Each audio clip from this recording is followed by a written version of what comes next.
Y bien, vamos a dar inicio entonces a nuestro encuentro de hoy. Muy buenos días para todos. Bienvenidos a todos los que se van sumando en esta clase de refuerzo, en donde vamos a estar abordando vamos a estar repitiendo, ¿verdad? Retroalimentando algunos temas que estuvimos trabajando en la semana. Así que vamos a dar inicio. Nuestro tiempo es un poco apretado para para tantas preguntas seguramente. Entonces, podemos usar también el chat de repente para ir dejando nuestras acotaciones y consultas de manera a ir aprovechando el tiempo, y si necesitan agregar algo, así también pueden activar sus micrófonos e intervenir. Siempre hay de una recomendación muy importante de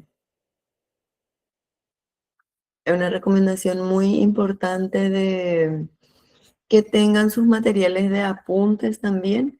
Eso ayuda bastante. Muy bien, entonces en orden a lo que estuvimos trabajando ya en la semana, quiero empezar con ustedes con el material de la clase 3, en donde se abordó el género lírico. Entonces, empezamos con ese material.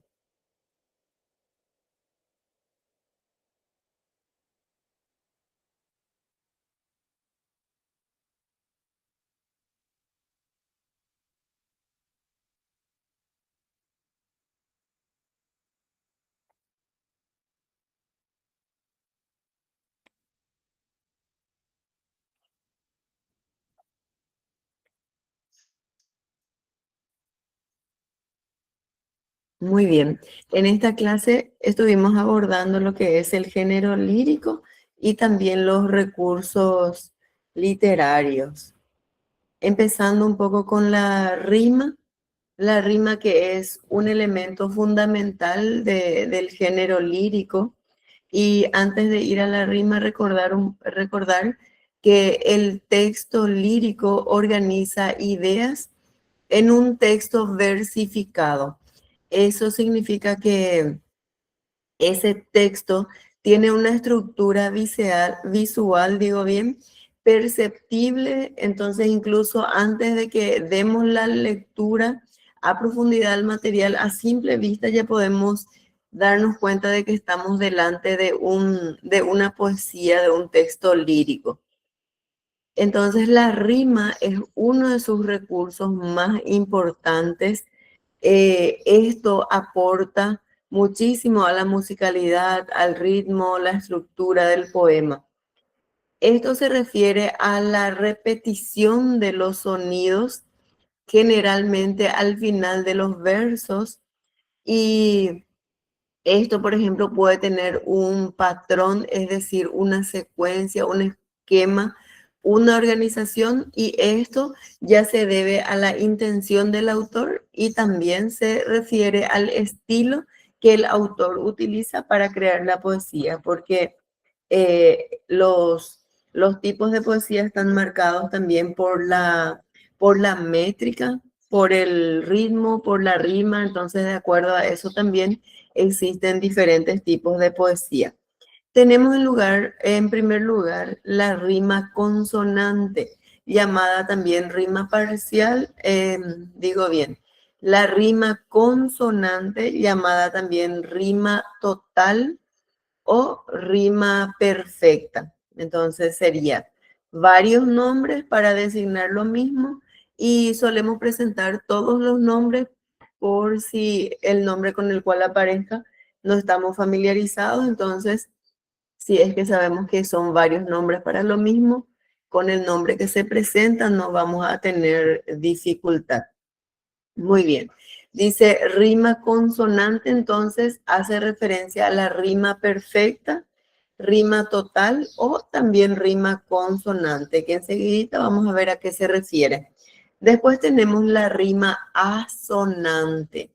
Esta rima asonante también puede ser llamada de rima perfecta o rima parcial. Y ahora vamos a ver los ejemplos y los casos donde se pueden evidenciar estos elementos. La rima consonante tenemos cuando se repiten todos los fonemas. Fonema hace referencia a los sonidos. Entonces, cuando todos los sonidos desde la última vocal acentuada coinciden tanto en vocales y en consonantes, es decir, hay una coincidencia total desde la vocal donde se carga la voz. Veamos los ejemplos. Dice, primavera ha venido, nadie sabe cómo ha ido. Los sonidos resaltados tenemos acá desde la vocal donde se carga la voz, que sería acá, venido con ido. Si comparamos, hay una coincidencia de la I con la I, la D con la D y la O con la O. Después dice, en el jardín hay una flor que brilla con gran esplendor. Desde la vocal donde se carga la voz, nosotros tenemos en cuenta para hacer la comparación de los sonidos y vemos que hay una coincidencia total de vocales y de consonantes, o de vocal y consonante en este caso. Entonces, vuelvo a leer la definición de la rima consonante y nos dice así: se repiten todos los fonemas, recordando que fonema es sonido, a partir de la última vocal acentuada. Entonces tenemos acá venido y tenemos ido, tenemos flor, tenemos esplendor. Después tenemos acá cielo, que desde la E se carga la voz. Y tenemos acá vuelo, desde la E también se carga la voz. Se hace una comparación desde la vocal acentuada y en adelante en todos los que hay coincidencia.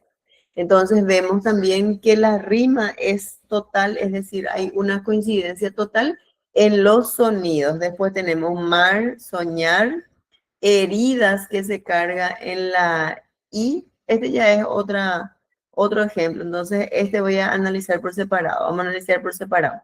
Dice, me duelen las viejas heridas que el tiempo quiso callar, mas vuelven para gritar con sombras de mil vidas. Acá tenemos herida, que termina en idas y coincide con vidas. Ay, perdón. Coincide con vidas desde la I. Aunque coincida desde la R, igualmente lo que nosotros vamos a contar es desde la vocal acentuada. Entonces, tengo acá heridas, vidas. Después tengo callar y gritar. Acá tengo callar y tengo gritar. Tengo coincidencia de vocales y de consonantes. Entonces, hasta ahí alguna consulta.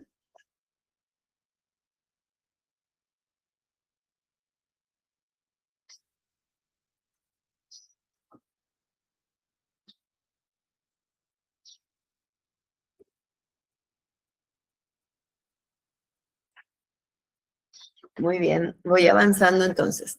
Bien, luego de ver la coincidencia de los sonidos, nosotros tenemos que nombrar esos sonidos para ver el esquema o el patrón que repite en las rimas.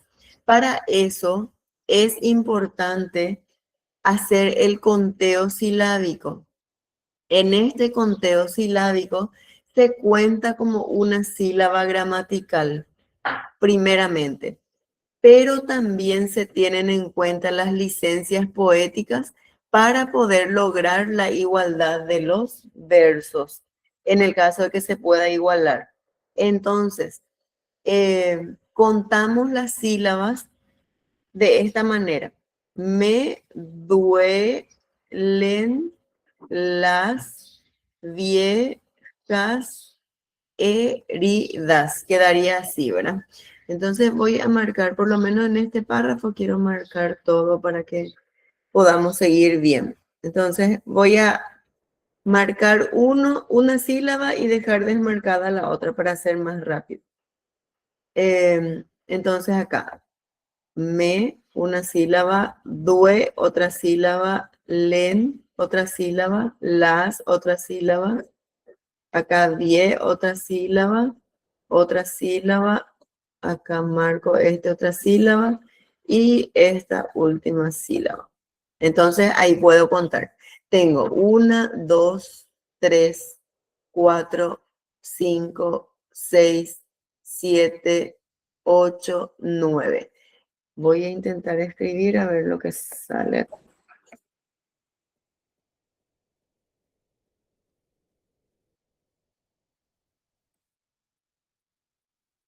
Tengo 9 sílabas.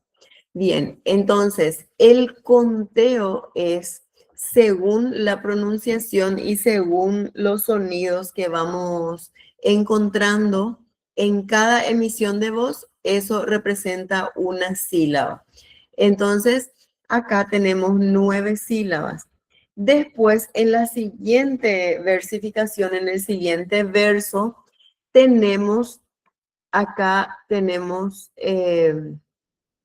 una sinalefa. La sinalefa viene a ser la unión de la vocal final de una palabra con la inicial de la palabra inmediata, es decir, la que está a continuación de manera inmediata. Entonces, acá tengo una sílaba. Entonces, a más de la sílaba métrica, acá también, es decir, a más de la sílaba gramatical, también tengo en cuenta las licencias poéticas, que en este caso, cuando uno una vocal final con la inicial con la vocal inicial de la palabra siguiente, utilizo el recurso llamado sinalefa. Esto se utiliza para disminuir una sílaba.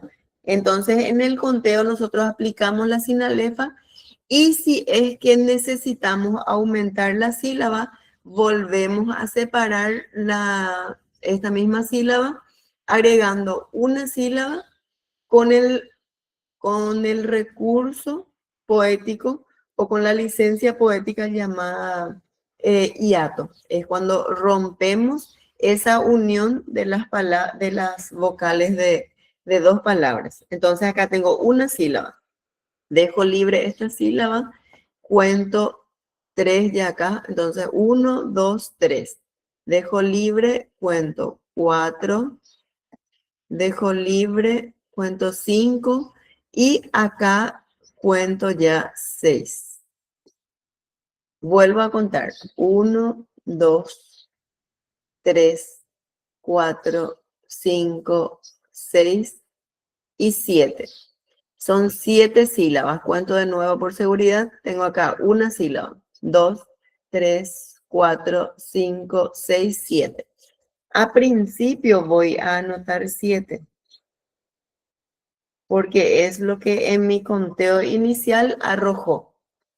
Pero mirando el verso, es posible aumentar la cantidad de sílabas para poder equiparar con este.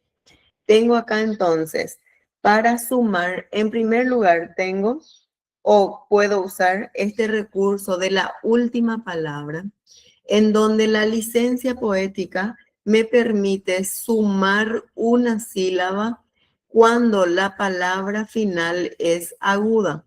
Entonces acá le sumo más 1 y me va a faltar una sílaba nomás ya.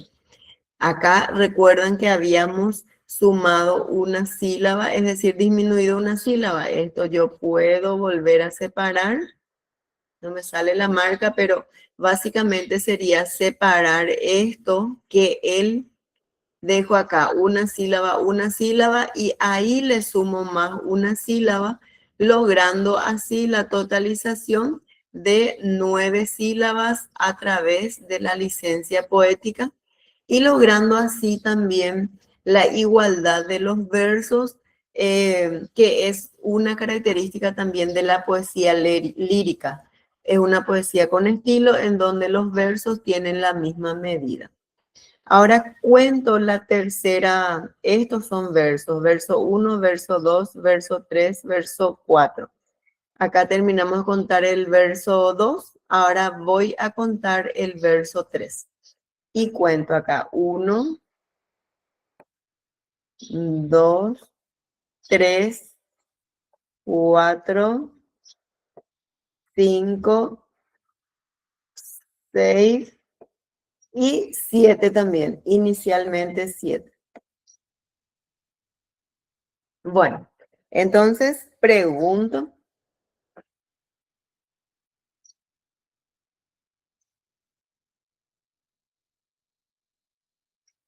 Lo que se usa para separar la sinalefa viene a ser el hiato. En el conteo silábico, el hiato es la ruptura de la sinalefa, ¿sí? Y acá, no sé si quieren ayudarme, tengo 7 sílabas y podemos llegar a 9. Entonces, ¿qué podemos hacer? ¿Qué licencia, qué recurso puedo utilizar para aumentar las sílabas?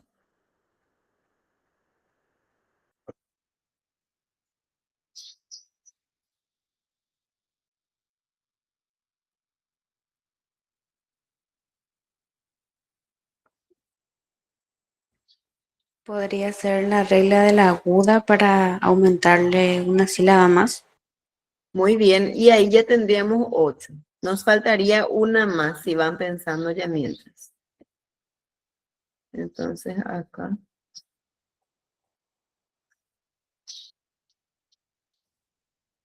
Y me falta una sílaba más.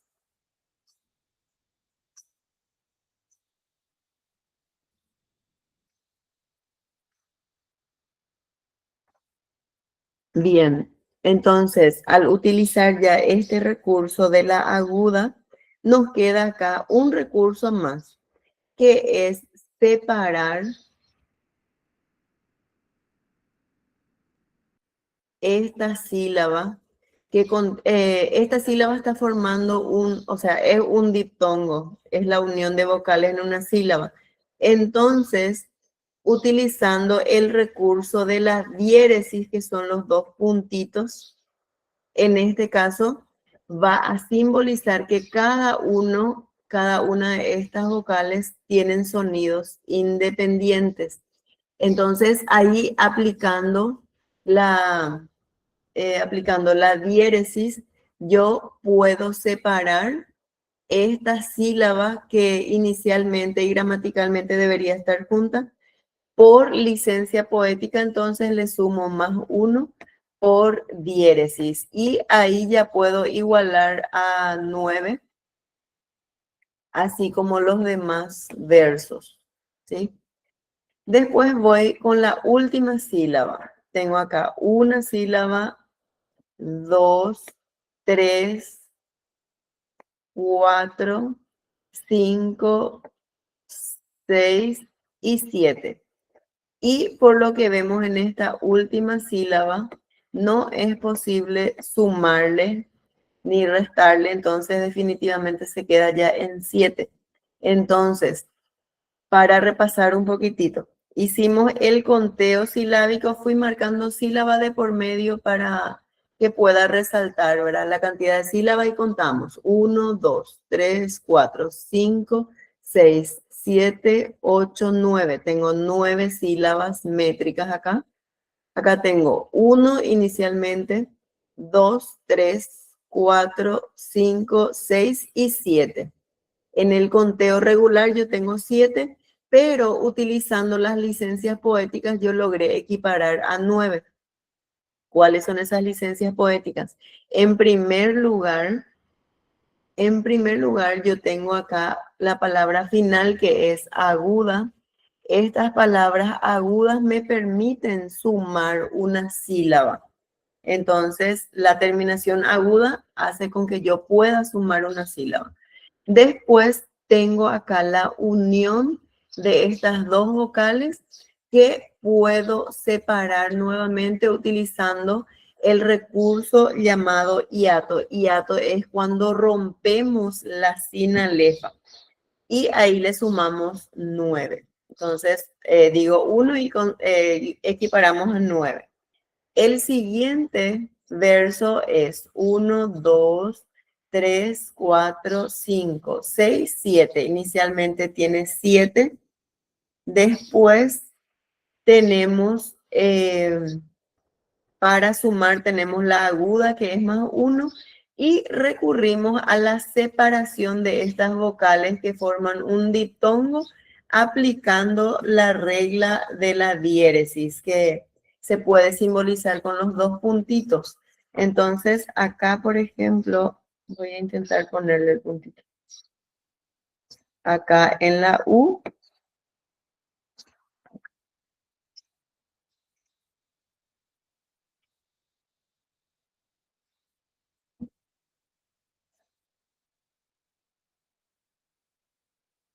Parece que me salga. Acá. La U y la E, que separamos por diéresis. Entonces, estas dos vocales que, como digo, inicialmente forman una sílaba, por licencia poética podemos separar para sumarle y lograr la equiparación. Entonces, el último verso nosotros nos damos cuenta de que no hay nada para sumar ni restar. Entonces se queda en 7. Dice, ¿cómo se sabe si se puede sumar las sílabas? Normalmente hacemos un buen conteo de las primeras sílabas. Nos permite saber si estamos delante de una métrica regular. Cuando las métricas son regulares, es decir, cuando hay igualdad, por ejemplo, tiene 9, 9, 9. Entonces, prácticamente es la información también que me dice que las otras sílabas también puedo equiparar. Y especialmente cuando se trata de las poesías líricas. Tienen un estilo bien marcado en donde una de sus características justamente, aparte de la rima, del ritmo, la musicalidad, viene a ser la versificación regular, que se refiere al mismo tiempo a la igualdad de los números de los versos. Entonces, acá tengo, la mayoría son 9 sílabas y acá la última ya me queda en 7. Bueno, otra información más en este análisis que estamos realizando es que las que tienen hasta 8 sílabas, como este, por ejemplo, tiene 7, tiene menos de 8 sílabas, son versos de arte menor. Y también los versos tienen nombres de acuerdo a la cantidad de sílabas que posee. Las de 7 sílabas, por ejemplo, son heptasílabos. Después tenemos acá la de 9 sílabas, que ya es de arte mayor. 9 sílabas o más, entonces ya está dentro de la clasificación de versos de arte mayor. Y su nombre es eneasílabo, pero eso vamos a reforzar un poquito más abajo. Bueno, muy bien. Aparte de lo que están dejando en el chat y que vamos respondiendo, no sé si tienen alguna otra observación. Vamos a ir profundizando también acá abajo.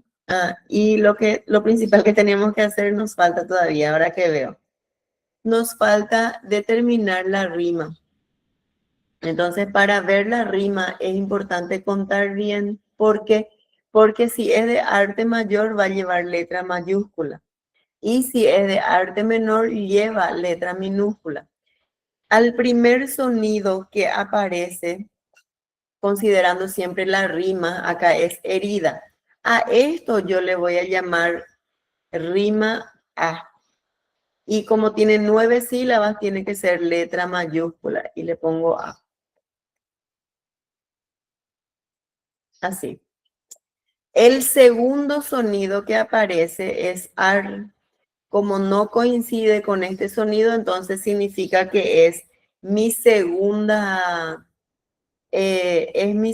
sonido. Entonces al segundo sonido voy a ponerle la letra B.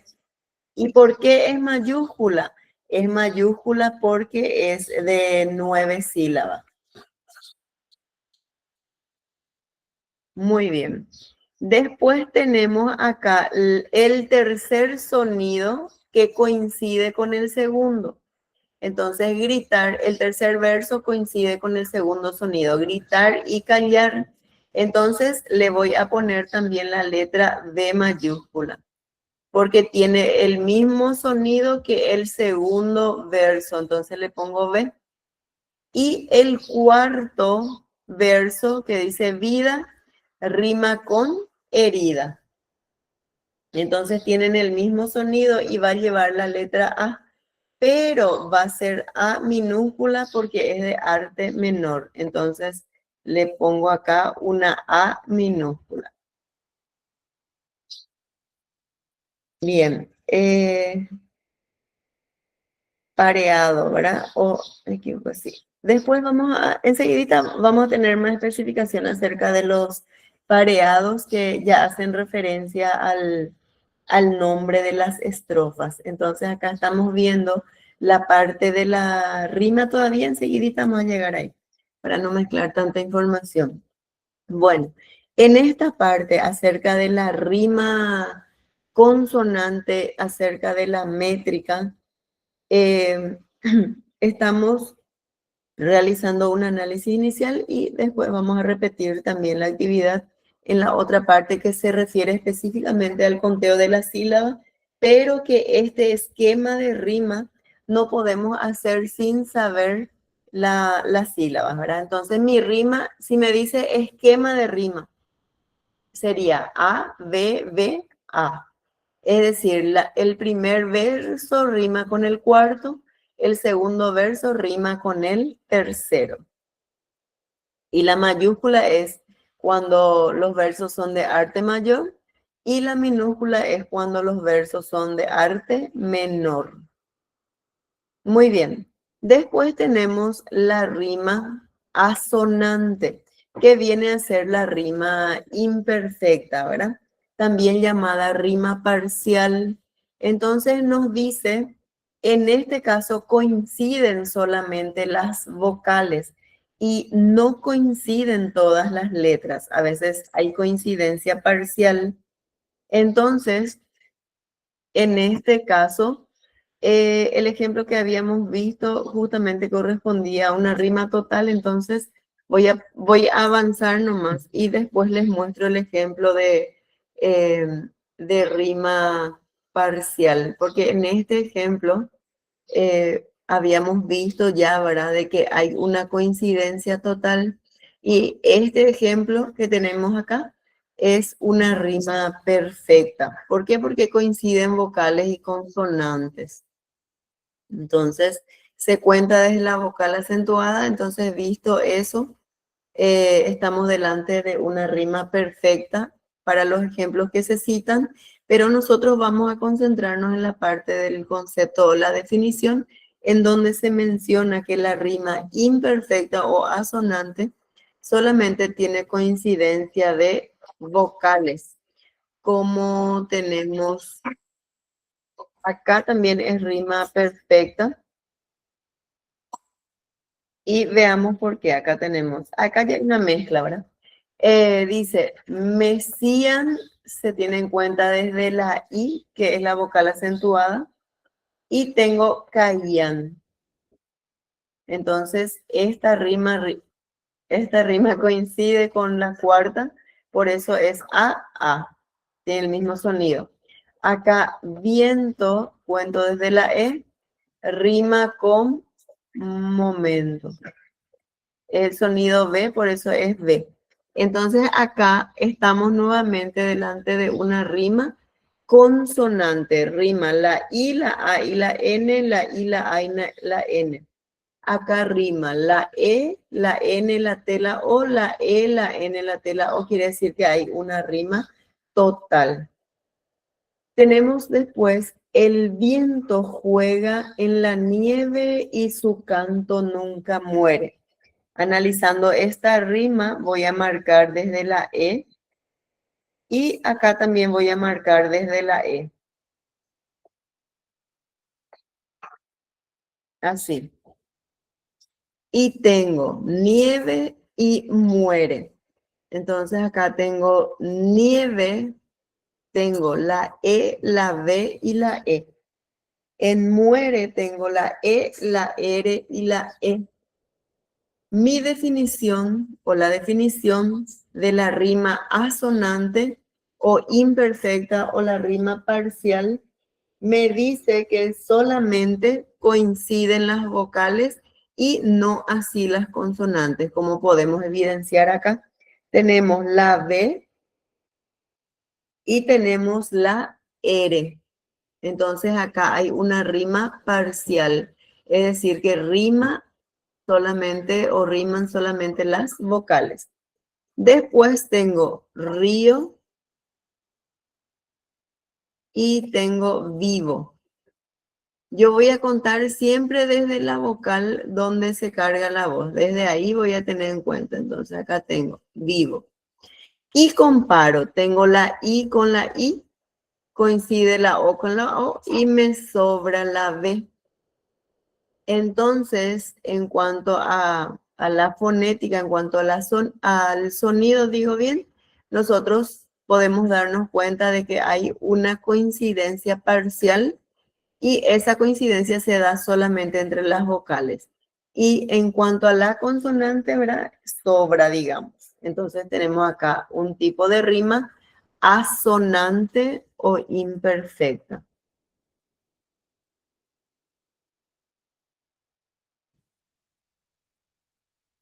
Y en cuanto a las letras que vamos a utilizar, vamos a tener siempre en cuenta que el primer sonido va a ser letra A, mayúscula o minúscula.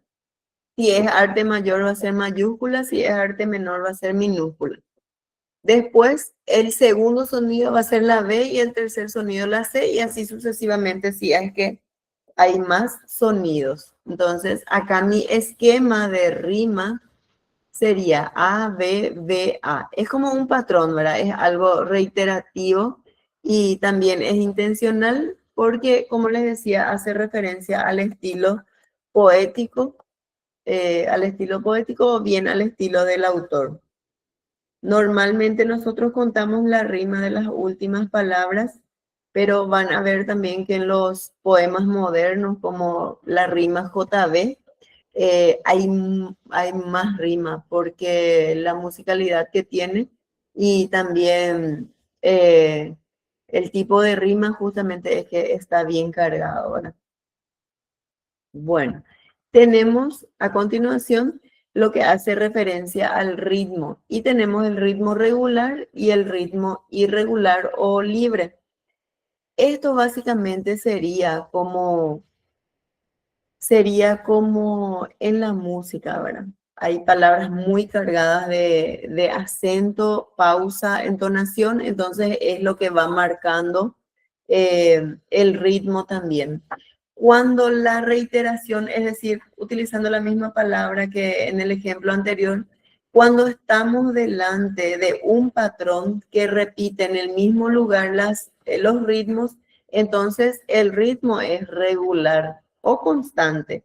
Y en cambio, si es que estamos delante de un estilo un poco más libre, con menos reglas, sin métrica, entonces eso también hace referencia, por otro lado, ahora al ritmo irregular.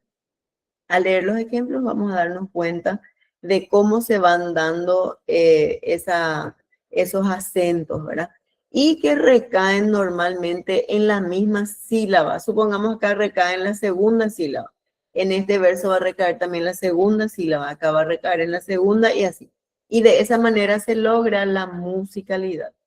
Bueno, dice, en el bosque canta el río. Entonces acá tenemos bosque, río. Marco la sílaba acentuada. La sílaba, sí, acentuada. Lleva notas de cristal. Por más que eso también esté acentuada, se recarga acá. Y cristal.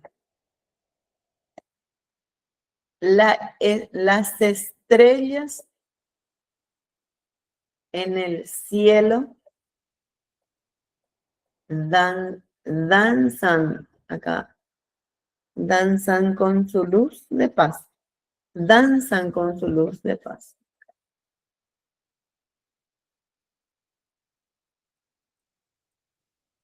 Y así.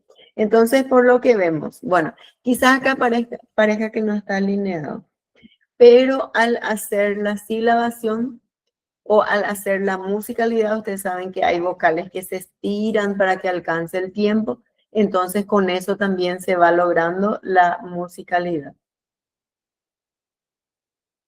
Y principalmente la cantidad de sílabas, eso también ayuda a la regularidad. Tenemos el siguiente y dice así: la brisa sopla suave entre los pinos y el alba se despierta con su canto. Los rayos del sol juegan en los prados creando mil reflejos cristalinos. Y acá entonces esa frecuencia se va dando también a través de los acentos y las pausas. Esto todo es ritmo regular. Y ahora al leer el ritmo irregular vamos a ver que ahí es como que es mucho más suave, es menos intenso y mucho más libre. Dice así: en el silencio de la noche miro las estrellas brillar. Entonces acá ya hay una suavidad, si no, sería también algo muy similar a esto, ¿verdad? El viento arrastra las hojas secas y la luna oculta su luz. Incluso podemos ver que ni siquiera tenemos rima, es decir, hay una rima libre, no hay una coincidencia de sonidos. Entonces, acá lo que tenemos es una armonía temática. Habla de un solo tema, también está organizado en versos, pero no tiene una rima muy constante en ese sentido. Después dice: el sol se hunde en el horizonte, el agua fluye constante. Piedras y raíces detienen su curso, los árboles observan en calma. Entonces acá no hay preocupación por la rima, no hay preocupación por la métrica, solamente tiene una libertad, te da una sensación de libertad por la temática misma que aborda. Es, digamos que una melodía muy tranquila porque no está sobrecargada de acentos ni ritmo. Y también entonces aquí tenemos la métrica irregular, digo bien el ritmo, irregular o inconstante, ¿verdad? Bueno, veamos ahora la métrica y la clasificación de las estrofas. Tenemos acá ya el número de sílabas de los versos es lo que determina su nombre y la cantidad de versos es lo que determina el nombre de la estrofa. Entonces acá nos dice que para la métrica siempre vamos a tener en cuenta la medida de los versos y también la rima, ¿verdad? Y después depende de cuántos versos hay en una estrofa, cómo están colocadas, la rima, todo eso, ¿verdad? Muy bien, entonces, cuando un verso está compuesto digo bien, cuando una estrofa está compuesta de dos versos, estamos delante de un pareado. En el caso de que sean de arte mayor, es decir, si tienen 9 sílabas o más, entonces vamos a decir que ese par de versos que compone la estrofa está dentro de lo que se llama pareado. Después, en el caso de que esos dos versos sean de arte menor, se llama aleluya, ¿sí? Después, los versos o las estrofas con 3 versos se llaman terceto si es de arte mayor, tercetilla o tercerilla si es de arte menor, que son los más utilizados, ¿verdad? Después tenemos otras especificaciones acá que ya hace referencia a estilos poéticos muy definidos, ¿verdad? Y podemos dejar para otro momento esa parte porque vamos a abordar aquellos que son más recurrentes, ¿verdad? Tenemos acá las estrofas de 4 versos. Si son de arte mayor, llevan el nombre de cuarteto. Si son de arte menor, llevan el nombre de redondilla. Después hay otros y otros también que se citan acá, pero hace referencia a temas muy específicos ya de paridad de rimas, de rimas internas, también cantidad de versos que no son los mismos, pero se tiene en cuenta la temporización para poder igualar, ¿verdad? Después los de 5 versos, las estrofas que contienen 5 versos se llaman quinteto si es de arte mayor y quintilla si es de arte menor. Después tenemos la lira también. La lira ya está relacionada con el tipo de rima que llevan estos 5 versos, ¿verdad? De repente rima el primero con el segundo, el tercero con el cuarto y el quinto queda libre o uno de los citados queda libre sin rima. Entonces acá tengo el quinteto, que son estrofas de 5 sílabas métricas con, de arte mayor y acá serían de arte menor. Entonces, 5 versos en una estrofa y ahí tengo de arte mayor es quinteto y de arte menor es quintilla. Y la lira también que tiene 5 versos, pero con un tipo de rima más específico.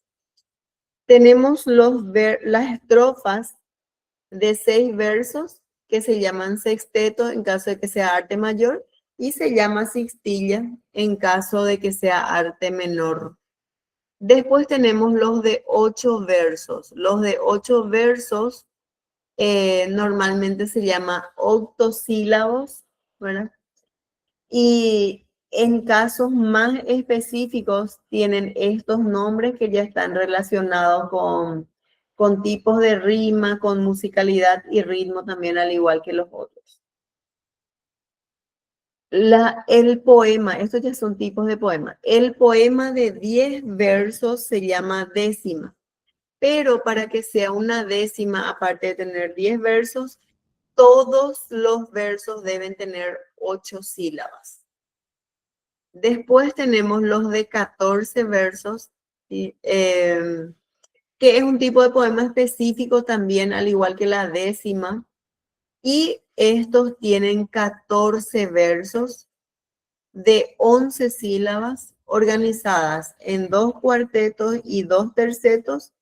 Y tiene acá, tiene rima también, rima perfecta, en donde a veces tenemos un esquema de rima A, B, B, C, no, A, B, B, A. Y a veces es A, B, A, B. Entonces, A, B, A, B. Depende de los sonidos de los versos también ahí. Muy bien. Voy a repetir acá lo que más se usa, ¿sí? Repitiendo entonces, una estrofa de 2 versos sería un pareado si sus versos son de arte mayor y aleluya en el caso de que sea de arte menor.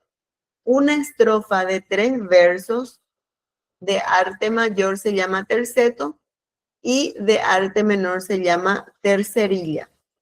Una estrofa de 4 versos se llama cuarteto si es de arte mayor y si es de arte menor se llama redondilla.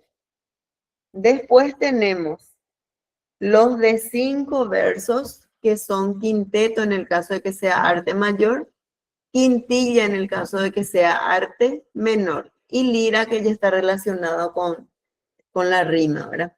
Después, los de 6 versos se llaman sexteto a los de arte mayor y sextilla si es de arte menor.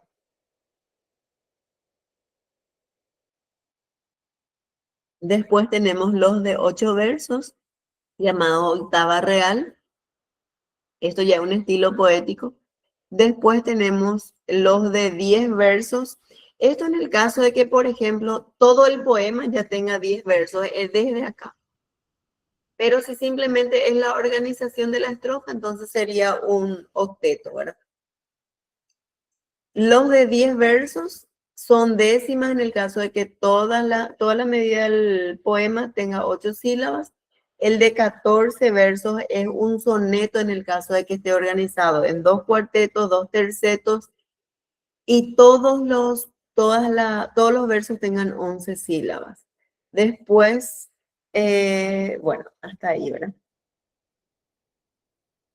No sé si quieren consultar algo. Acá vamos a profundizar un poquito acerca de las sílabas.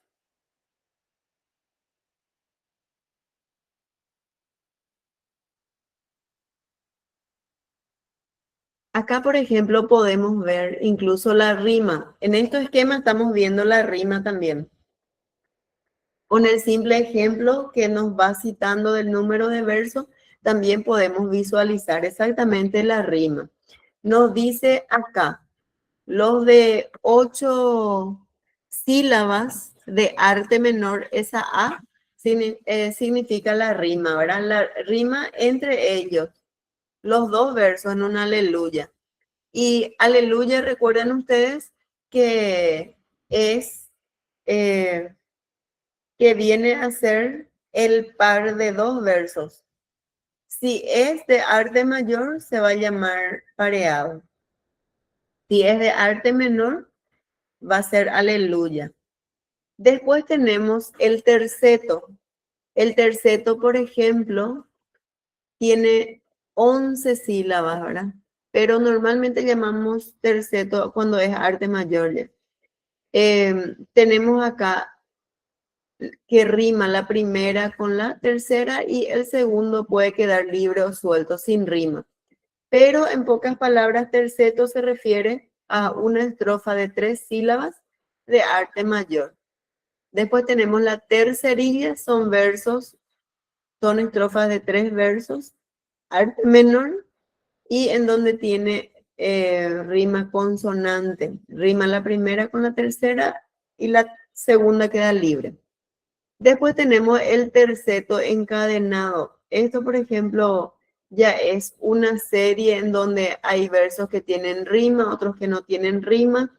Entonces, este podemos dejar hasta ahí nomás la información, ¿verdad? Pero que está acá visible. Es muy específico ya. Pero sí, por ejemplo, este 11 hace referencia a la cantidad de sílabas. Esta letra hace referencia a la rima, entonces rima este con todo lo que lleva A. Después tenemos la rima B, acá. Tenemos la rima C, tenemos acá, y tenemos la rima D. Muy bien, después tenemos el cuarteto, que serían versos de arte mayor con 11 sílabas. Entonces, esta estrofa tiene 4 versos en decasílabos. Tenemos la redondilla, en donde recuerden que en una redondilla, por ejemplo, son 4 versos de arte menor y vemos acá su tipo de rima. El serventecio, tenemos en el caso también 5 versos y acá está el tipo de rima que utiliza. 1, 2, 3, 4. Son 4, perdón. Son 4 versos también. Una cuarteta que viene, sigue siendo, acá todo este tiene 4, 4, 4, ¿verdad? Y lo que varía es la silabación, varía también si es regular o irregular, todo eso. Y también varía según su rima. Después tenemos la copla, que tiene 1, 2, 3, 4 versos. Acá tenemos que el primero y el tercero no riman, el segundo rima con el cuarto y son rimas asonantes, es decir, rimas imperfectas, pero nos dice que a veces también puede ser consonante. Después tenemos el tetrástrofo, que viene a ser, se llama también cuadernavía, que tiene 1, 2, 3, 4 versos. Los 4 versos riman entre sí y tienen 14 sílabas. Es muy específico, como les decía, ¿verdad? Después tenemos la seguidilla, el quinteto. El quinteto tiene 5 estrofas de arte mayor. Y si es de arte menor, recordemos que se llama quintilla, ¿verdad? Bueno, entonces acá lo que podemos hacer es tener en cuenta el nombre de las estrofas para poder determinar también justamente su cantidad, es decir, para relacionar cantidad y nombre. Por ejemplo, si dice cuarteto, ya saben ustedes que tienen 4 versos y que tiene que ser de arte mayor. Si es de arte menor, ya se llama redondilla. Terceto es arte mayor, tiene 3 versos. Tercerilla es de arte menor, 3 versos también. Veamos entonces, los versos de arte menor se organizan de la siguiente forma. Recordemos que aquí lo que importa va a ser la sílaba para ver el nombre de los versos. Si hacemos un conteo correcto, nosotros podemos tener entonces la información acerca del nombre correcto también del verso. Si tiene 2 sílabas, se llama bisílabo. Si tiene 3 trisílabos, 4 tetrasílabos, 5 pentasílabos, 6 hexasílabos, heptasílabos, octosílabos. Esto es cuando nosotros hacemos el conteo de las sílabas y si nos sale hasta 8 sílabas o menos, entonces estamos delante de un arte menor. Si tenemos 9 sílabas o más, estamos delante de un arte mayor.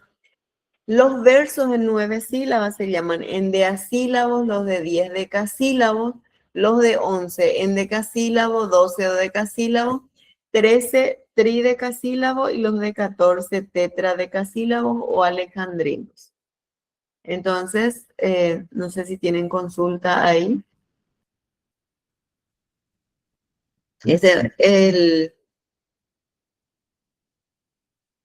Este ya habíamos visto, ¿verdad?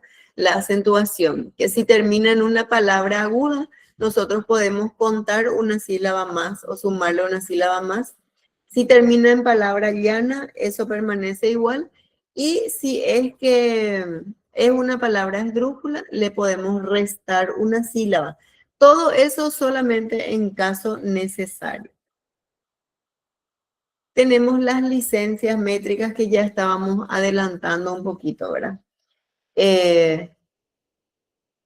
Acá, en el Cervantesio, por ejemplo, nos dice que es la estrofa de 4 versos de arte mayor, generalmente en decasílabos, es decir, tiene 11 sílabas. Y su rima se organiza de esta manera.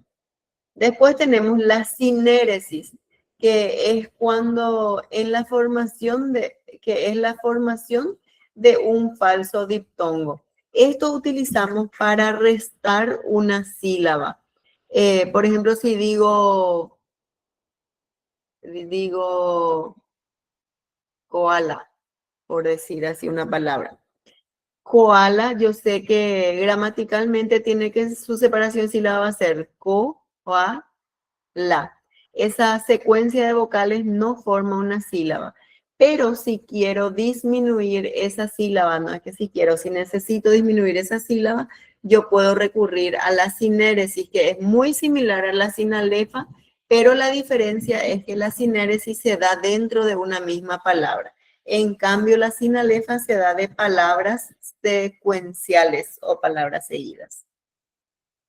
Después tenemos en una cuarteta, por ejemplo, nos dice, son de 4 versos de arte menor. La sinalefa, cuando una palabra termina en vocal y la siguiente comienza en vocal, entonces ahí tenemos 2 sílabas que se unen en una única sílaba. Después tenemos la diéresis, esto es lo que aplicamos hace rato. La diéresis es cuando separamos sílabas de 2 vocales que formaban un diptongo. En este caso, por ejemplo, unimos vocales para formar un falso diptongo con la idea de restar una sílaba. Y sin embargo, acá en la diéresis nosotros separamos un diptongo para sumar una sílaba. Más allá de que estemos muy familiarizados con la palabra diptongo y ato todo, ahí lo que se puede mirar es si es que en una sílaba hay más de una vocal, entonces al pronunciar si quedan juntas, pero si yo necesito aumentar la sílaba, yo puedo separar y marcar. Entonces, es también un recurso en el que hay que prestar atención. Son algunas licencias poéticas, hay muchas más. Bueno, vemos acá también los tipos de estrofa y tenemos entre ellos el pareado, 2 versos de arte mayor, y después tenemos el terceto.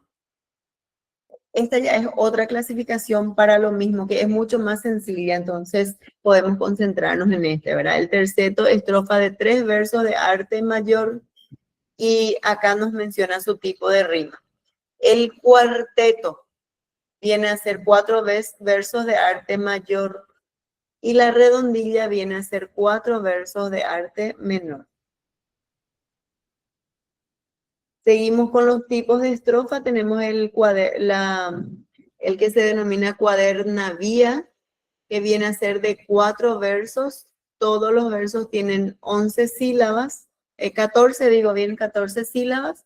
Y fíjense cómo tiene su rima. Es monorrimo, dice, ¿verdad? Porque la rima es una misma en cada verso. En la lira tenemos la estrofa de 5 versos.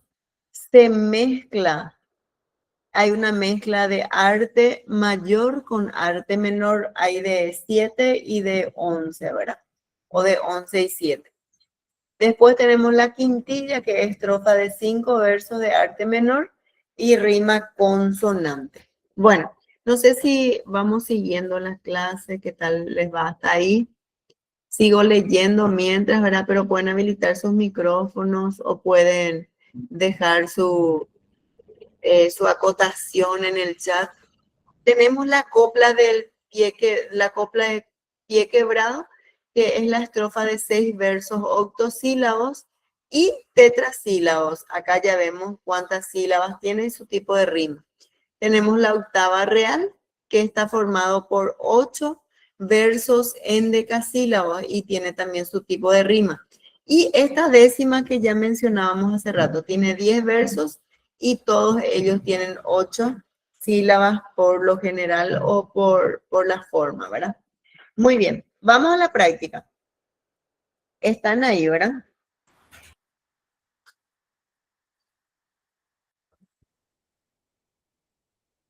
Súper, muy bien. Entonces, acá nos dice, lee los versos y determina la métrica. Después vamos a ver si es de arte menor o mayor y también vamos a ver el esquema o el patrón de su rima. Rima consonantes y riman vocales y consonantes, rima asonantes y solo riman vocales, y rima libre o verso libre si es que no hay rima ni perfecta ni imperfecta.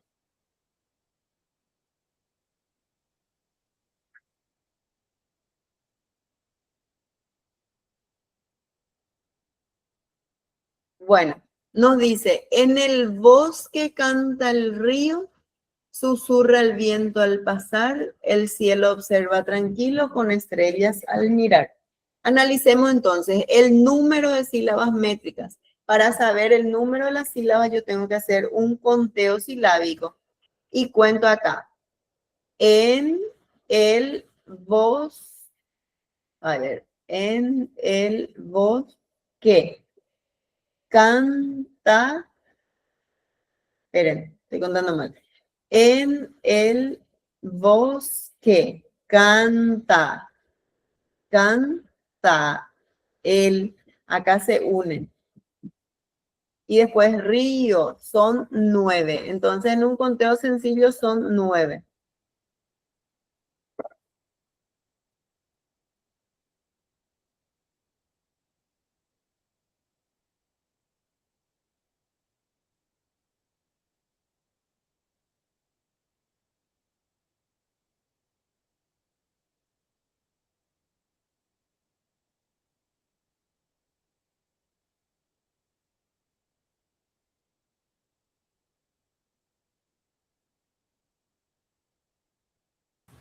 Bueno, un ratito busco algo y ya vuelvo.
Bueno, volví. Ahí me encanta que ya estén analizando, ¿verdad? El segundo es 8, dice. Entonces, acá hacemos el conteo otra vez, ¿verdad? Creo que voy a marcar porque si no, no me sale. Voy a usar este mouse. Sí, no. Bueno, entonces acá. Tú, acá voy a unir. Se une porque es vocal final y la siguiente también es vocal. Entonces, uno en una sílaba. Acá, viento. Acá también voy a unir. Si necesito, después voy a separar, pero voy uniendo, ¿verdad? Y tengo acá. Entonces, acá tenemos, nos dice 1, 2, 3, 4, 5, 6, 7, ¿verdad? Inicialmente tengo 7. Y acá, esta sinalefa, fíjense que esta es una sinalefa, entonces si le dice en tal verso, ¿en cuál de los versos hay una sinalefa? Verso 1, verso 2, verso 3, verso 4. Ustedes ya van a saber diferenciar lo que es sinalefa. Esto yo puedo separar otra vez y esta separación de sinalefa se llama hiato en la licencia poética. Este también. Entonces ahí directamente le sumo más 2 porque ahí le sumé el hiato. Pero también tengo el recurso de la aguda en donde puedo sumarle una sílaba. Después voy a contar esta sílaba. El primero no debería ser 8. Contamos otra vez. 1, 2, 3, 4, 5, acá tengo así, ¿verdad? 6, y acá tengo así las sílabas.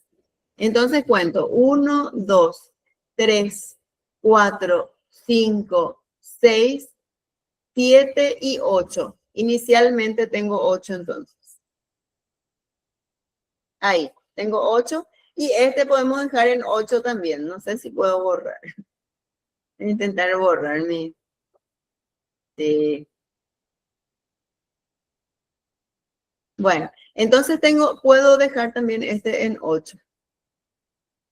Incluso sin usar la sinalefa, yo puedo tener ya 8 y acá dejo mi sinalefa, acá, ahí, era así, pero puedo poner acá 7 y le puedo sumar 1 por palabra aguda. Entonces ahí ya tengo la equiparación de los versos. Y ahora voy al siguiente.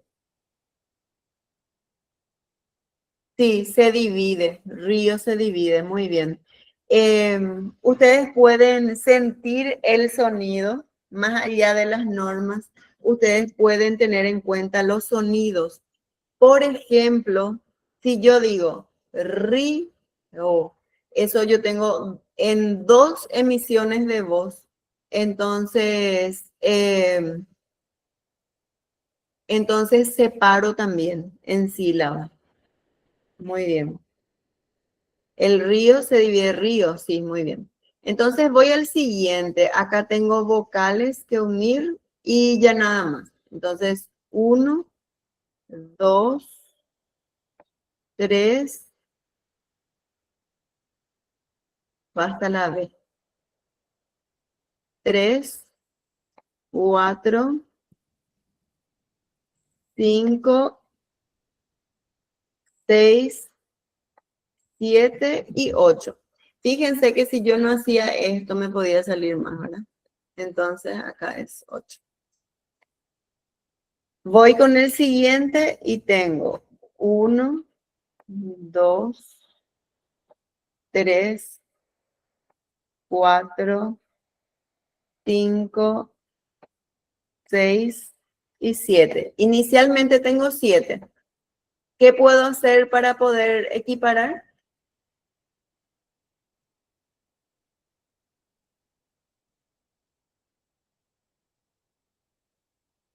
¿Cómo puedo lograr?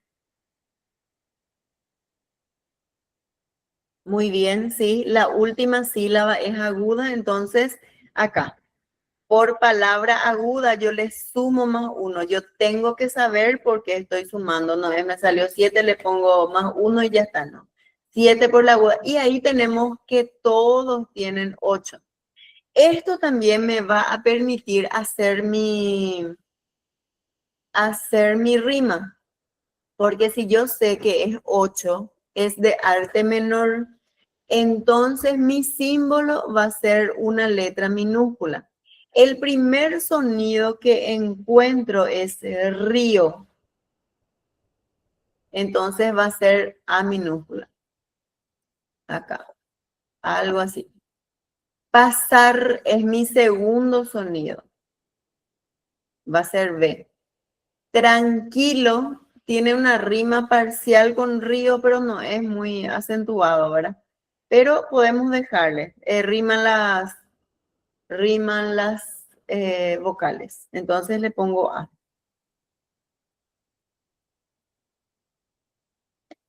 Y mirar rima con pasar. De repente no hay ninguna rima y yo estoy insistiendo en que esto sean rimas. Hay, de hecho, poesías que no utilizan la rima. Acá por lo que vemos ver por pasar y mirar claramente se nota que hay una rima imperfecta. Entonces acá va a ser el mismo sonido que la B y le pongo acá la letra B. Entonces vamos a la respuesta. Nos dice el número de sílabas métricas. Su número de sílabas es 8. Tiene 8 sílabas métricas. Si son de arte menor o mayor y son de arte menor, tienen 8 sílabas.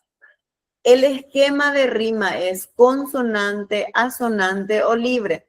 Y vemos que estamos delante de una rima mayormente, bueno, tenemos rima asonante entre río y kilo, tranquilo, y rima consonante entre mirar y pasar. Entonces hay dos tipos de rima acá. Bueno, ¿alguna pregunta que quieran hacer en este conteo, en esta primera parte? Ahora les voy a dar 2 minutitos, mucho ya es 2, 1 minutito, gente. Fingen que es el examen y que están trabajando contra el reloj.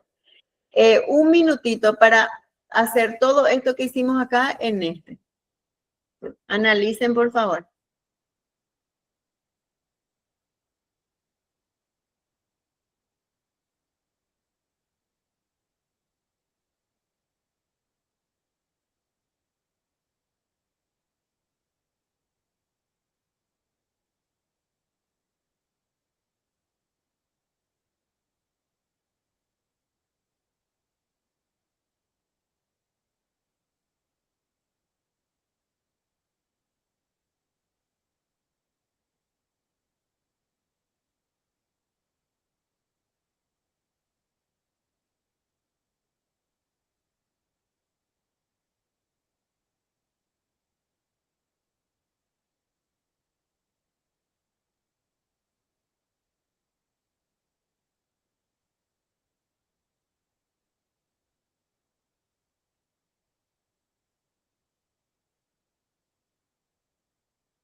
Profe, en el chat preguntan por su micrófono. Sí, porque ustedes están analizando también, entonces yo ya le estoy haciendo la muestra acá en silencio.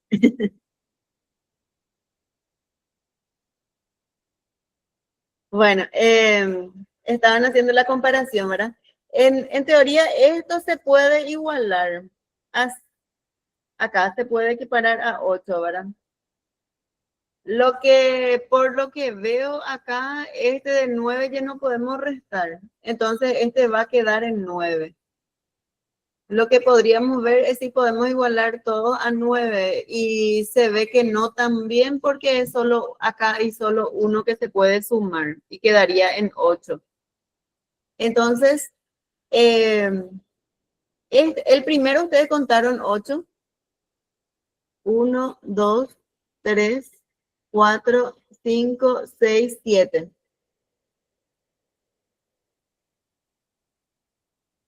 No contaron la sinalefa, ¿verdad?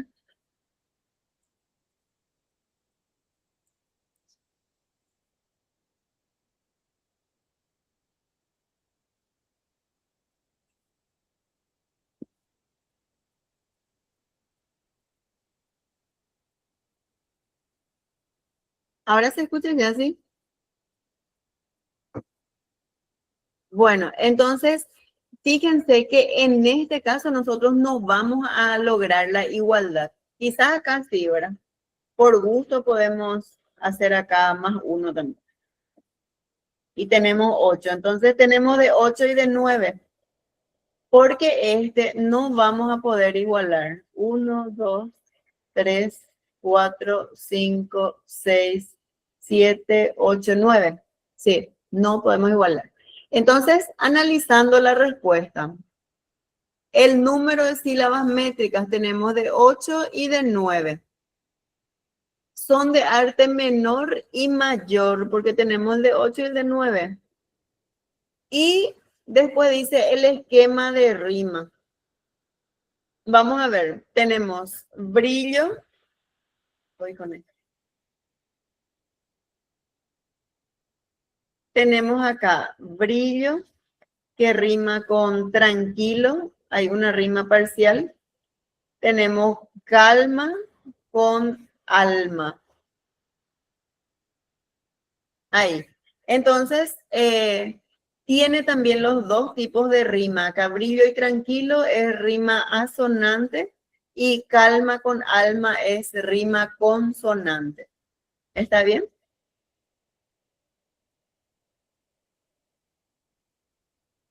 Vamos a practicar en este siguiente, que ojalá no nos complique tanto como el primero.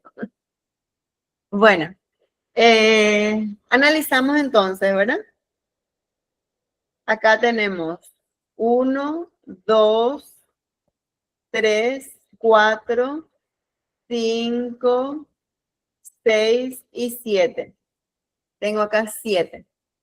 Después acá tengo 1, 2, 3, 4, 5, 6. Acá tengo 6. Voy a...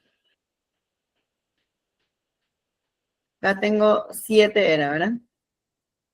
Y acá tengo 6.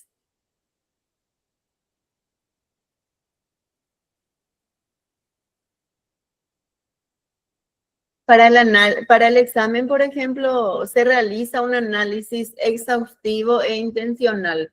Entonces, en ese caso, la pregunta va a estar dirigida hacia algo que tiene una respuesta específica. Quizás te ponga la opción o te ponga un ejemplo en donde se evidencia con mayor claridad que sea el tipo de rima que tenga o la métrica. Pero si ustedes están seguros de su conteo, eso es lo que sirve. Entonces, hagan la sinalefa, hagan el conteo, cuenten toda la estrofa, no se confíen en contar solamente 1 o 2 versos. Si tienen 4 versos, cuenten los 4 versos. Y entonces eso es lo que les va a dar la respuesta de si podemos realmente equiparar o no y para saber si es métrica regular o irregular. Bueno, cuento el siguiente. 1, 2, O sea, ahí es 1. Cambié de pincel. Era este. Entonces acá va a ser 1. La I se une con con él porque tiene sonido de vocal. Pero si tiene sonido de consonante, entonces no se va a unir. Dice, y el sol se va perdiendo, ¿verdad? Entonces acá, 1, 2, 3, 4, 5, 6 y 7. Tiene 7 también. Escribir con esto. Después tenemos acá 1, 2, 3, 4, 5, 6, 7 y 8. 1, 2, 3, 4, 5, 6, 7 y 8, ¿verdad? Así. Entonces, viendo acá, por ejemplo, este podemos tener 8. Este también podemos tener 8. Y este podemos también tener 8. Podemos igualar. Entonces, acá yo le voy a sumar más 1 porque voy a marcar acá voy a romper acá la sinalefa y ahí le sumo más 1. Acá le pongo más 1. Así, tengo 8. Después acá yo puedo romper esta sinalefa. Dios. Puedo romper esta sinalefa, ahí tengo más 1. Y puedo acá usar la diéresis, que es separar vocales que están juntas en la misma sílaba. Y ahí ya puedo equiparar, le pongo más 2 y tengo ya 8 sílabas. Acá yo puedo romper esta sinalefa con el hiato, le pongo más 1 y logro así con que todos los versos tengan 8. Esto es porque la persona que creó esta poesía ya pensaba en que todo tenga 8, ¿verdad? Pero cuando no logramos que tenga 8 es porque definitivamente es que todos tengan lo mismo, es porque estamos delante de una métrica irregular, que es una poesía mucho más libre. Estos son poemas estructurados, son poemas que intencionalmente tienen la misma cantidad de sílabas, intencionalmente tiene musicalidad en la misma sílaba, tienen la métrica similar. Entonces, nos dice, ¿qué tipo de estrofa es y cuál es su esquema? Fíjense que es 8, son 8 sílabas. Profe, Sí. yo estuve haciendo mis cálculos también y resulta que el último tiene 9, o sea, 8, pero como que corredor es aguda, se le suma 1 y termina siendo 9. Y aún así tenemos la posibilidad de igualar todo a 9. Por lo tanto, va a ser de arte mayor. Bueno, una observación en esa parte, ¿verdad? Esa suma de agudas solamente hacemos en casos necesarios, pero la sinalefa, nosotros ya partimos utilizando la sinalefa. Entonces, para que no nos demos tanto trabajo extra, ¿verdad? De aumentar sílabas, entonces nos vamos con lo que predomina en la mayoría. En el caso de la sinalefa, al empezar a contar, yo voy uniendo ya las vocales. Y en el caso de necesitar, ahí recién yo recurro a la palabra aguda, ¿sí? Entonces, como ya no fue necesario, dejamos en 8. Que es lo que justamente sin ningún agregado, ya nos arrojó 8. Entonces, tratamos de equiparar a 8 los que estaban arriba. Sin embargo, tu observación también es muy interesante y se puede aplicar en caso necesario. Bien, entonces viendo aquí dice qué tipo de estrofa es y acá vemos que es una estrofa que contiene 4 versos y son de arte menor. Si son 4 versos de arte menor, ¿qué nombre recibe? Casi cuarteto. Arte menor es Redondilla. redondilla. Muy bien, redondilla. Si es de arte mayor, entonces va a ser cuarteto. Si es de arte menor, es redondilla. Bueno, la primera pregunta está respondida. Después, la segunda es cuál es su esquema de rima. Y con relación a las rimas, al esquema que ya está citado acá, quiero volver a revisar con ustedes. Como son de 8 versos y es arte menor, entonces va a ser acá A minúscula y acá va a ser A minúscula, sí. Y B minúscula con B minúscula. Exacto, Catherine, súper bien. Entonces, ahí tenemos las respuestas que estábamos necesitando. Bueno, hacemos el siguiente para seguir aplicando, gente. Un tema recién estamos repasando.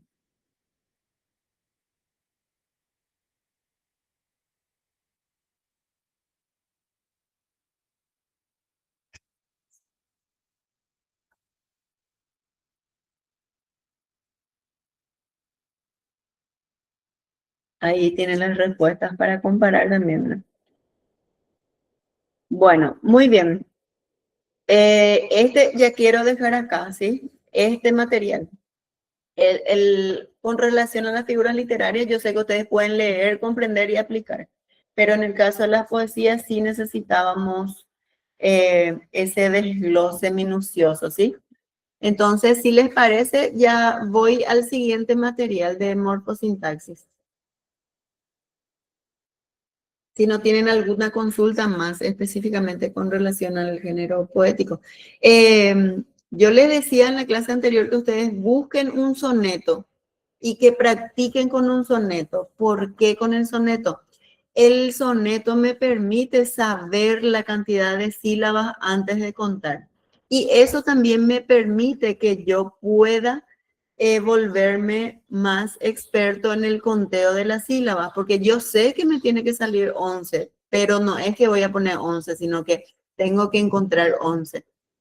Entonces, repito, entonces, traten de buscar un soneto, traten de buscar algún poema y hagan la silabación.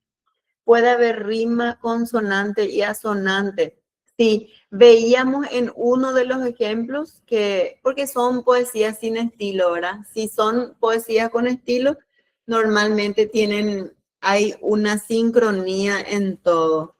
Pero en el caso de que sea un poema más de estilo libre, entonces sí, hay rima asonante, rima consonante, incluso hay poemas que no tienen rima y a eso se le llama verso libre, blanco o suelto, cuando no hay ni rima perfecta ni imperfecta. No me acuerdo más en cuál de los ejemplos habíamos visto que tenían los dos tipos de rima. Acá, brillo tranquilo. Fíjense, esto es una rima asonante porque solo riman las vocales. La L y la L no son idénticas. Después tengo calma y alma y ahí tengo rima consonante. Lo mismo acá, río con tranquilo es rima asonante, pasar con mirar es consonante.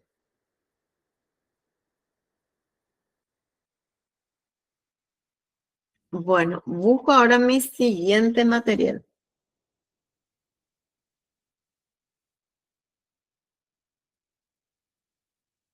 que es de la clase 4. Voy a tratar de ser más rápida ya en este. Si encuentro alguna información que ustedes pueden leer y avanzar, entonces voy a ir avanzando. Y después en la parte de morfosintaxis sé que hay también un poco complejo, ¿verdad? Muy bien. Acá tenemos la clase 4, era en referencia a los vocabularios, especialmente el significado contextual de las palabras y las expresiones. Iniciamos con eso. Cuando decimos significado contextual, estamos refiriendo que dentro de una oración, al ser reemplazado por otro término, eso no tiene que variar en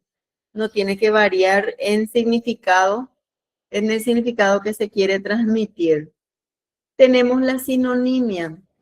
La sinonimia, por ejemplo, que hace referencia a palabras similares y como les decía, ¿verdad? Que hay casos en donde hay palabras que se pueden sustituir por otras sin que cambie su sentido. Y hay otras palabras que tienen varios sinónimos, pero no todos esos sinónimos se pueden aplicar en ese contexto.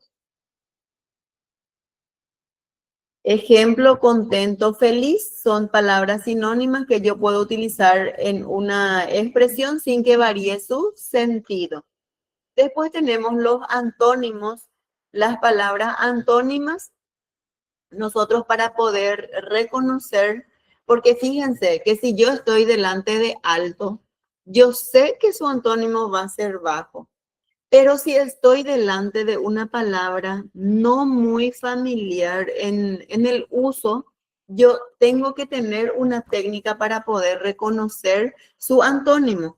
Entonces, primeramente yo tengo que mirar el contexto o la parte del texto en donde está aplicada la palabra. Puedo marcar y puedo subrayar la oración y si es posible ese párrafo. Eso me tiene que dar una idea de la información que se quiere transmitir y eso me puede ayudar a llegar a la respuesta.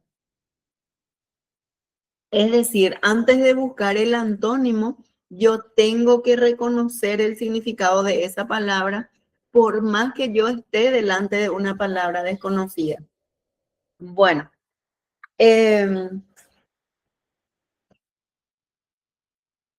alto, bajo, rico, pobre, son palabras que son muy familiares a nosotros, entonces estaría sencillo reconocer su antónimo.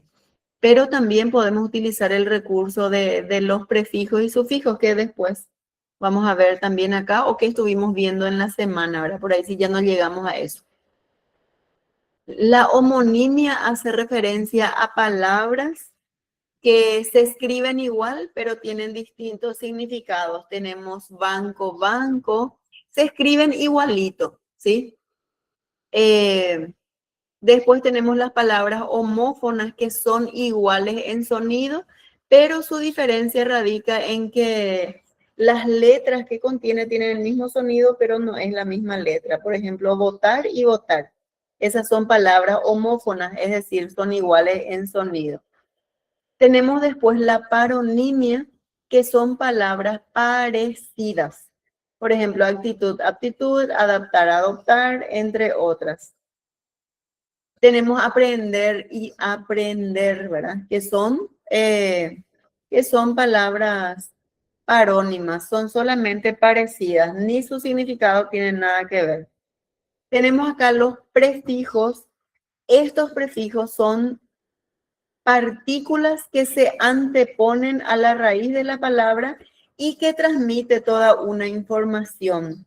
Acá es importante reconocer su clasificación para saber lo que pueden indicar y es también importante ver cuáles son. Yo creo que eso está más adelante, ¿verdad? Los sufijos son partículas que se ponen después de la raíz de la palabra. Esto también puede unirse a verbos, a adjetivos, para poder enlazar las palabras. Tenemos también el hipónimo y el hiperónimo, el hipónimo, que viene a ser una palabra globalizadora o totalizadora, y el hiperónimo viene a ser una palabra globalizadora o totalizadora, y el hipónimo viene a ser la subclasificación o la especificación de lo que contiene esa información. Si digo animal, ahí yo estoy delante de un hiperónimo. Y si especifico, por ejemplo, a qué animales me refiero, estoy delante de hipónimos. Entonces, ejemplo nos dice, ¿verdad? El hiperónimo vehículo puede tener los siguientes hipónimos: automóvil, motocicleta, bicicleta. El hiperónimo fruta contiene los siguientes hipónimos, que son manzana, naranja y todas las demás frutas. El hiperónimo mueble reúne a los hipónimos silla, mesa, entre otros. El hiperónimo instrumento musical puede agrupar a los distintos instrumentos musicales, que son piano, guitarra, violín, entre otros. Y después vamos a las incorrecciones lingüísticas. Tenemos, por ejemplo, el barbarismo, que es cuando utilizamos mal alguna expresión, cuando utilizamos con un significado equivocado, cuando también pronunciamos mal o cambiamos un significado por otro. Ejemplo es la palabra literal, ¿sí? En cualquier lugar la gente dice literal, literal, pero no siempre se usa correctamente. Algunos dicen literal me morí, ¿eh? ¿Y les parece que eso es literal? No. ¿Por qué? Porque literal es tal cual se dijo o tal cual ocurrió. Es textualmente, es copia fiel del original, ¿sí? Lo mismo ocurre con la palabra legal. Legal te digo. Ahí se utilizan como modismo, pero su significado real es otro, es lo que está dentro de la legalidad, es decir, lo que se establece en la ley. No digo que no se utilice, pero cuando se usa se debe ser consciente de que en ámbitos informales se utiliza por moda, pero en los ámbitos formales yo tengo que darle el uso que le corresponde según su significado.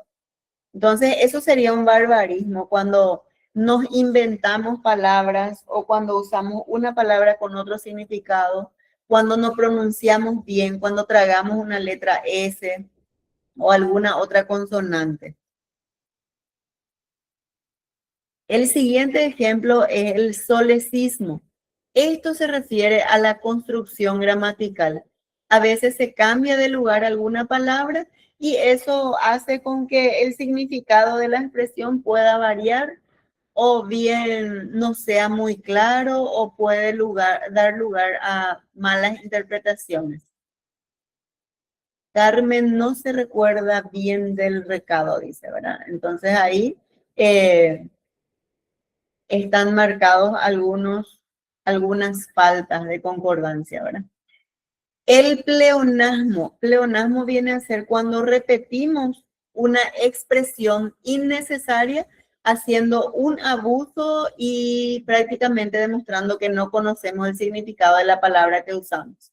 Si digo subir, ya sé que para arriba viene incorporado. Entonces, si digo subir para arriba, es como que yo no sé lo que significa subir y digo para arriba. Entonces, ese es un pleonasmo. El pleonasmo se refiere a algo que ya es evidente y entonces hay una sobrecarga de información innecesaria. Es como decir, veo con los ojos, oír con el oído, así. Breve resumen, sabiendo que el resumen ya es acortar una información. Entonces, si decimos breve resumen, ahí estamos abusando de su significado. Tuvo una hija mujer. Al decir hija, obviamente, nos referimos a alguien del género femenino. Tenemos la cacofonía, que consiste en la repetición de ciertos sonidos que podrían ser reemplazados por otro porque hay una sobrecarga de sonidos repetitivos que ya son hasta incómodos.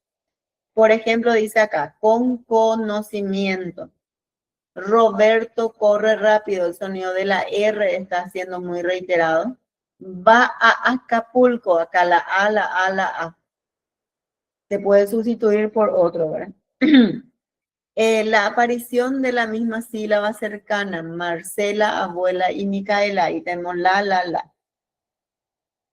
Eso es entonces lo que es la cacofonía. Después tenemos la anfibología.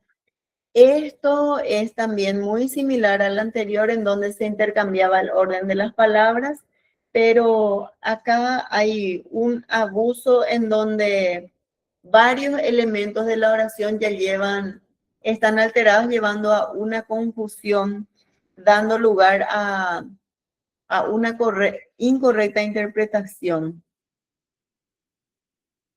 Después tenemos la pobreza de vocabulario. Esto también le llamamos palabras baúl. Cuando una palabra usamos repetidas veces habiendo otros términos que le pueden sustituir. Ejemplo de esto podría ser la palabra hacer. Nosotros para todo utilizamos hacer en el día a día, pero en otros ámbitos podemos decir realizar, confeccionar, construir. Entonces, están otros términos que le pueden sustituir.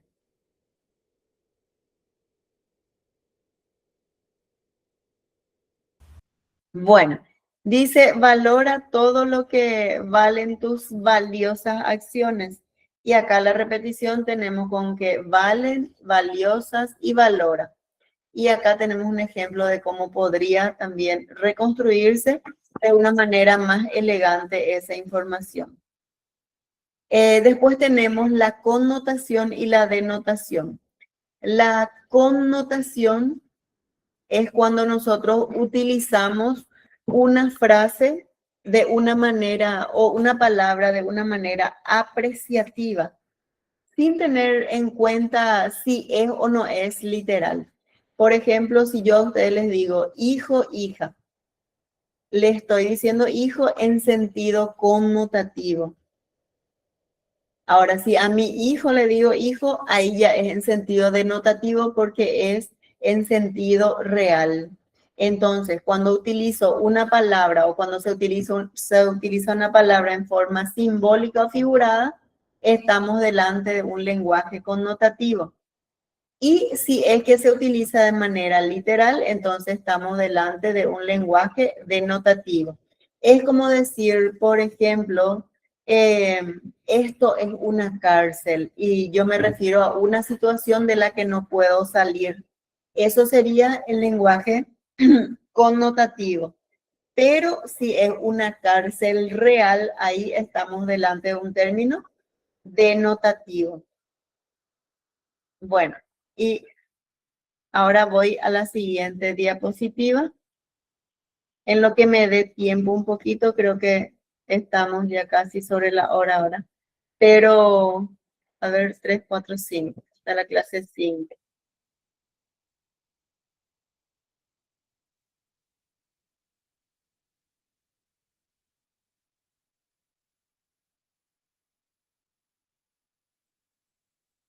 Acá el verbo es para toda una clase, así que lo que acá podemos recordar es que el verbo es una palabra que indica acción y les invito a que se sumerjan en todo lo que hace referencia a los tiempos y modos verbales.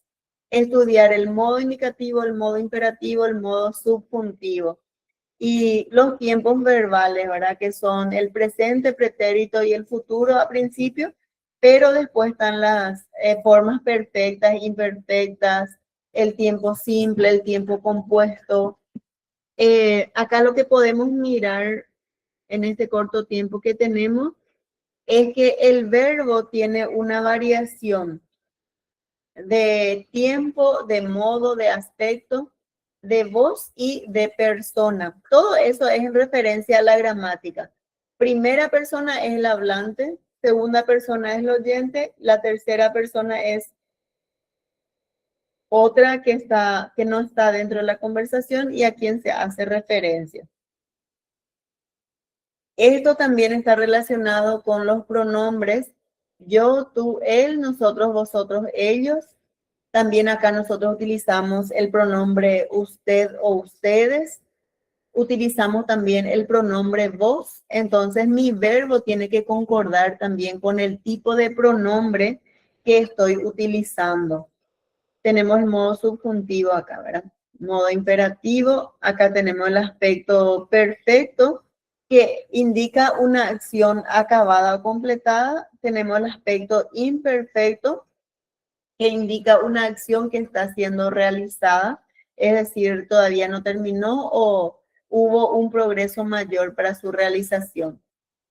En la voz activa, el sujeto es quien realiza la acción. Ejemplo, Juan come una manzana, el perro persiguió al gato, el chef preparó la comida. El sujeto es el que realiza una acción de manera activa, valga la redundancia. Y en la voz pasiva, estos mismos sujetos están en forma pasiva recibiendo la acción realizada por más que ellos fueron quienes realizaron. Ejemplo, la carta fue escrita por María y esta es su estructura.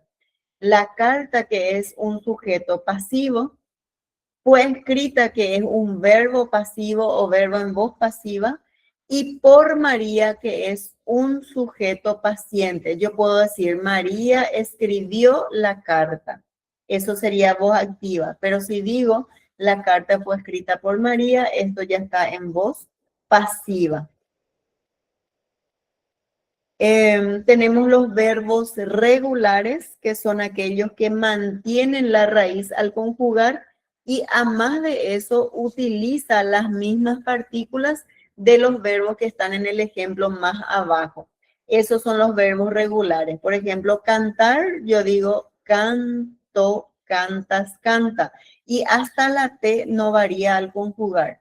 Pero a más de eso también utiliza las mismas partículas de conjugación que los verbos modelo. Los verbos modelo son amar, temer y partir.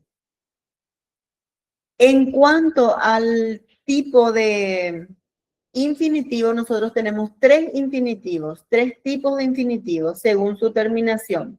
Los terminados en ar, que son de primera conjugación, los terminados en er, que son de segunda conjugación, y los terminados en ir, que son de tercera conjugación. ¿Y de qué me sirve esa información? Sirve porque todos los verbos regulares terminados en ar van a utilizar la misma partícula de conjugación que el verbo modelo terminado en ar. Y así sucesivamente los terminados en er y en ir. Acá, por ejemplo, tengo yo vivo, tú vives, él vive, vivimos, vivís, viven. Si yo, vivir termina en ir, si yo conjugo, por ejemplo, subir, va a tener la misma terminación que vivir. Y yo voy a decir, yo subo, tú subes, él sube, subimos, subís, suben. No miren la B, solo es la vocal. Entonces, para eso nos ayuda reconocer los verbos de primera, segunda o tercera conjugación. Bien, después tenemos los verbos irregulares, que son aquellos que varían la raíz al conjugar, ya sea agregando un sonido nuevo, ya sea agregando un sonido vocálico, un sonido consonántico, o sufriendo una alteración total, o también puede ser irregular porque no sigue estos morfemas o estos sufijos de conjugación, no son iguales al verbo modelo. Tenemos, por ejemplo, algunos verbos irregulares, pero en el caso de estos verbos la irregularidad es mucho más acentuada, ¿verdad? Tenemos el verbo ir, que al conjugar ya desaparece, decimos voy. Tenemos el verbo ser, que en segunda persona decimos eres. Tenemos el verbo estar, que no cambia hasta la T, pero al conjugar en tiempo pretérito perfecto, decimos, por ejemplo, yo estuve. yo estuve, tú estuviste, él estuvo. Siendo que mi verbo modelo amar en tiempo pretérito perfecto sería yo estar, ¿verdad? Sí, amar va a ser amé, amaste, amó. Escuchen los sonidos. Y de estar yo voy a decir estuvo, estuviste, estuve, estuviste, estuvo. Entonces, esos sonidos no coinciden con relación a los verbos que se ponen como ejemplos de conjugación. Entonces, ahí estamos delante de una irregularidad. Esta irregularidad se puede dar tanto en la raíz como en la terminación. No siempre vamos a tener solamente la variación en la raíz. Ejemplo, el verbo andar en la raíz no varía. Yo digo, por ejemplo, yo andaré, tú andarás, él andará. Pero le sucede lo mismo que el verbo estar. Yo no voy a decir yo andé, voy a decir yo anduve. La palabra andé no existe. Entonces yo digo, yo anduve, tú anduviste, él anduvo. Y esa es su forma correcta de conjugar en tiempo pretérito perfecto del modo indicativo, en referencia al verbo andar. Para que se den cuenta, ahora para que tengamos en cuenta que no siempre la raíz es lo que varía en un verbo irregular, a veces tampoco sigue el patrón de conjugación, entonces estamos delante de una irregularidad, ¿sí? Entonces, esta parte, como es más leído ahora, ya puedo dejar a cargo de ustedes.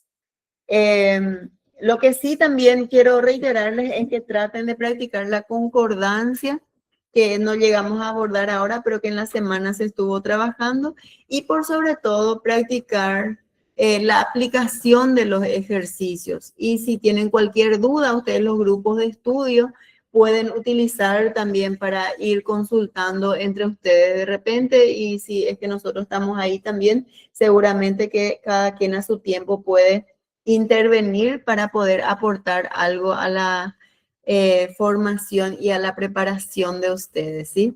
Entonces, de esta manera y con las disculpas del caso que ya hicimos a una velocidad un poco más acelerada esta última parte, yo pienso que de todo lo que se marcó para retroalimentar hoy, la profundidad realmente estuvo en la parte poética, porque todos los otros podemos leer, profundizar e ir adentrándonos, pero la parte poética es más aplicada, ¿verdad? Entonces, de esta manera estamos cerrando nuestro encuentro de hoy. Quiero agradecerle su presencia, su participación y les deseo mucho éxito. Un fuerte abrazo para cada uno. Gracias por el espacio también de compartir con ustedes la experiencia que tengo, y es un honor para mí tener la oportunidad de trabajar con los jóvenes que constituyen el futuro de esta nación. Un fuerte abrazo para cada uno y nos reencontraremos en cualquier momento, cuando así se requiera.